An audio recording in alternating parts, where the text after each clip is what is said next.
Seorang pria di Palembang tewas mengenaskan dengan posisi terungkup bersimbah darah. Selain korban pria, seorang wanita yang merupakan pacar korban pun juga ikut terluka akibat 2 luka tusuk di punggung dan dada. Warga Jalan Sungai Goren, Kelurahan 1 Ulu, Palembang digegerkan seorang pria tewas bersimbah darah. Selain korban, Farid 30 tahun tewas bersimbah darah, seorang wanita yang merupakan pacar korban pun ikut ditusuk dengan senjata tajam oleh pelaku, DN yang merupakan mantan kekasih korban wanita. Motif pembunuhan ini sendiri diduga kuat adanya rasa sakit hati pelaku DN terhadap korban wanita Agus Vita 26 tahun yang diketahui akan melangsungkan pernikahan dengan korban Farid.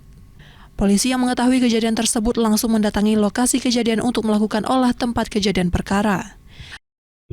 Kami menerima laporan adanya terjadi penganiayaan yang mengakibatkan 2 korban, 1 meninggal dunia, 1 luka-luka. Untuk kronologi sendiri kami sedang dalam proses penyelidikan, tetapi untuk pelaku identitasnya sudah kami kantongi dan saat ini tim opsional kami sedang melakukan pengejaran terhadap pelaku. Yang perempuan apa yang laki-laki? Yang laki-laki. Yang laki-laki yang lagi ke sini guys. Oh, pelaku tadi ada enggak ngencengnya kak? Masuk ya? Kejadian sudah berarti. Untuk korban pria kini telah dilarikan ke kamar jenazah Rumah Sakit Bayangkara Palembang. Sementara untuk korban wanita Agus Vita masih dalam perawatan Rumah Sakit Bari Palembang. Dari Palembang, Muhammad David, iNews melaporkan.